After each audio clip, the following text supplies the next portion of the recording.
We can't know everything." With those words, a rabbi concludes a long, strange, and seemingly pointless story, leaving Larry Gopnik, Michael Stuhlbarg, flustered. A Serious Man, one of many masterpieces from the Coen brothers on Netflix, follows Larry as his life collapses in slow fashion, a landslide of misery that he can't comprehend.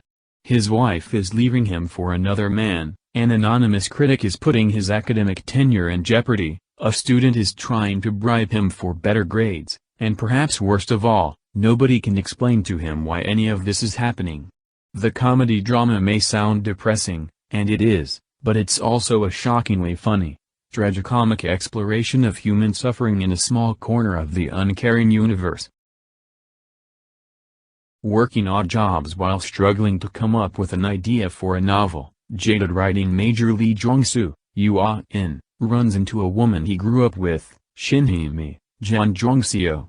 She's also working a dead-end job to stay afloat, but she's excited to see Jong-soo again, and the two start a fling.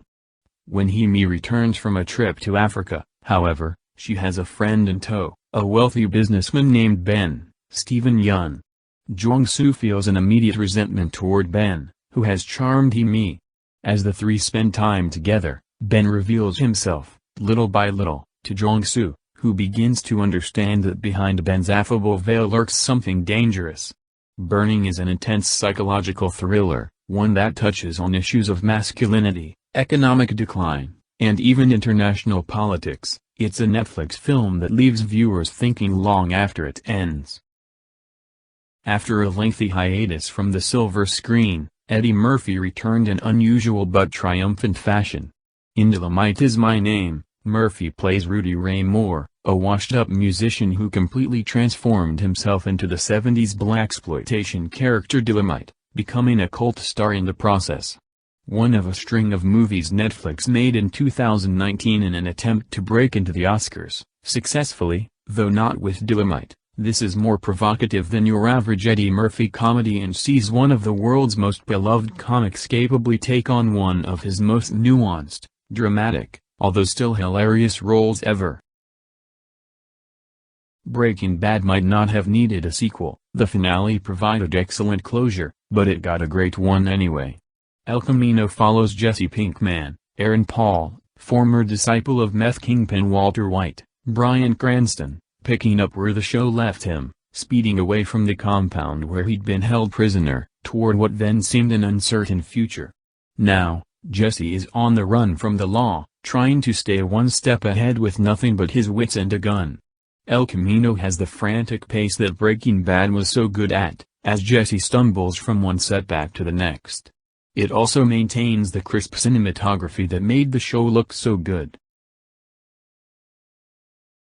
Quentin Tarantino's two-part Bloodbath is a masterful pastiche of various genres, martial arts films, westerns, and more, and arguably his best work. The story concerns a woman known as the Bride, Uma Thurman. A former assassin, the Bride tried to get out of the business, but her former comrades, led by her mentor and lover, Bill, David Carradine, decided not to let her walk away, murdering her entire wedding party and putting a bullet in her head. Years later, she wakes up from a coma, with one thing on her mind, revenge. Spanning roughly 4 hours and a few continents over its two halves, Kill Bill shows Tarantino's style in all its glory and excesses. It's a film with hyper-stylized action, sharp dialogue, and a dynamic soundtrack that samples classic film scores, country music, and more. Netflix's first animated feature film was a massive success, earning an Oscar nomination for Best Animated Feature. Written and directed by Sergio Pablos with the support of Spanish company Anaventure, Klaus is an origin story of Santa Claus, different from the historical take of St. Nicholas of Myra. In this one, a selfish young postman is assigned to a remote Scandinavian town, where his unlikely friendship with a recluse leads to the creation of the famous toymaker. Featuring the voice talent of Jason Schwartzman, J.K. Simmons, Rashida Jones, Norm Macdonald, and Joan Cusack, Klaus is a beautifully animated story that goes beyond just a Christmas movie, or even a Netflix movie. In 1999, The Matrix redefined what we thought sci-fi and action movies could be. Between the mind-blowing special effects, deeply thought-provoking storyline, and compelling drama, The Matrix went well beyond the typical action movie.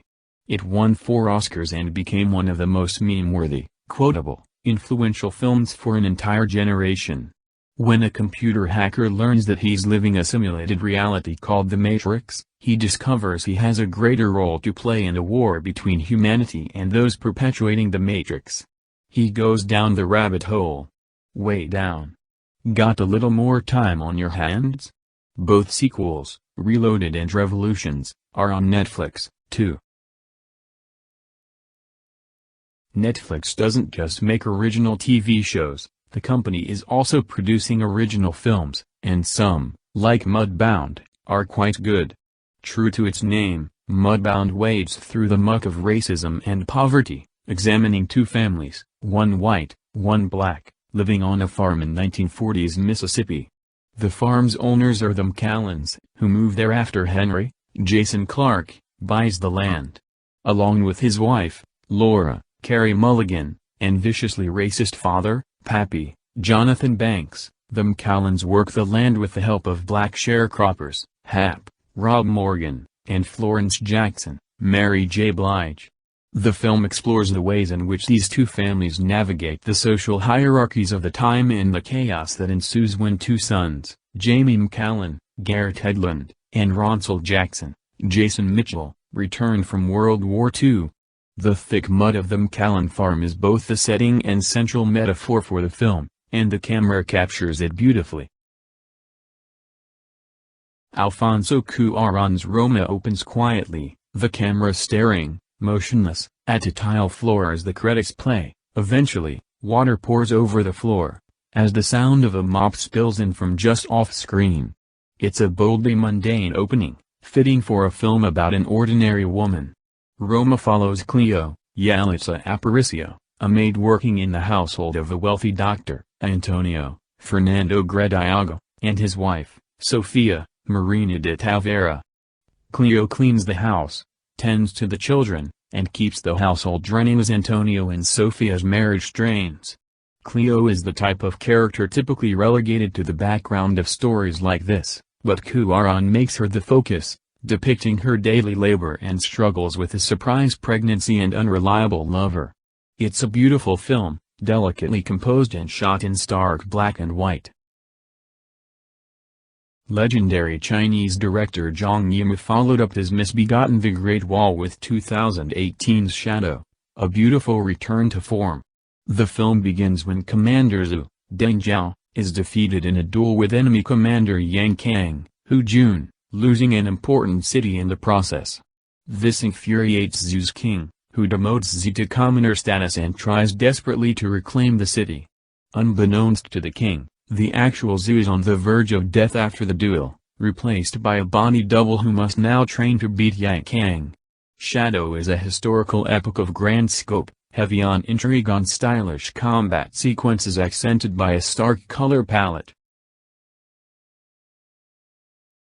Do you often find that having one Spider-Man just isn't enough? 2018's hit animated movie Spider-Man, Into the Spider-Verse offers you all the Spider-Men, women, and pigs you could ask for, and then some.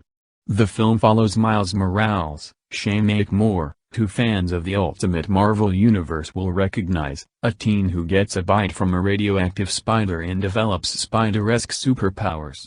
When Wilson Fisk, Lee F. Schreiber, uses an experimental machine to try and move between dimensions, Miles ends up meeting a wary, older version of Peter Parker, Jake Johnson, who agrees to help Miles deal with the universe collision crisis.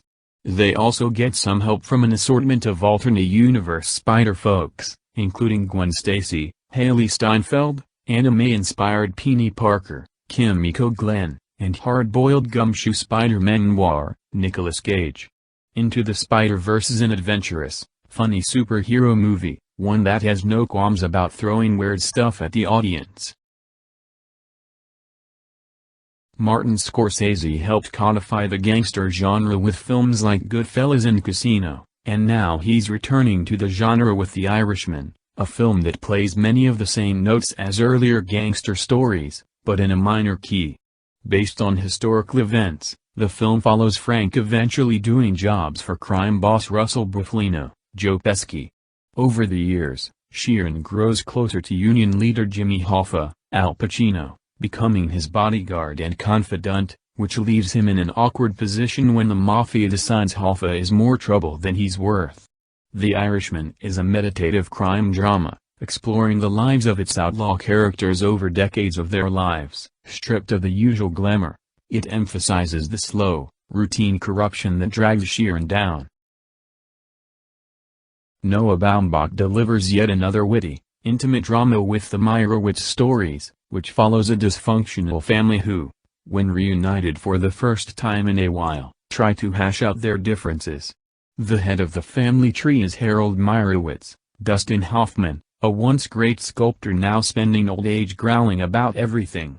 His children, Danny, Adam Sandler, Matthew, Ben Stiller, and Jean, Elizabeth Marvel, all live in their father's shadow, and all carry long-bearing burdens, and they struggle to find value in their own careers.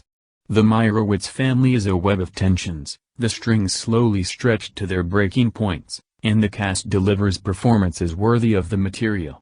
Emotionally complex and sharply written, The Meyerowitz Stories is so good you'll forget it's yet another family drama set in New York.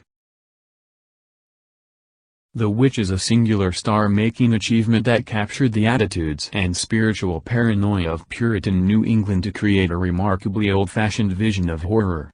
Set in the 17th century, the film begins as William, Ralph Inzen, due to a disagreement over theology, is cast out from his township, along with his family. Striking out into the wilds, William and his wife, Catherine, Kate Dickey, along with their children, Tom Mason, Anya Taylor-Joy, Caleb, Harvey Scrimshaw, twins Mercy, Ellie Granger, and Jonas, Lucas Dawson, and newborn Samuel, build a house on the edge of a dark forest. One day while Tom Mason is watching Samuel, something snatches the baby, taking it into the woods. As the family struggles with its hard-scrabble existence, the evil in the woods stretches out, threatening to consume them. The Witch is an effective horror story, tense and heavy on atmosphere, and its commitment to historical authenticity gives it a distinct aesthetic.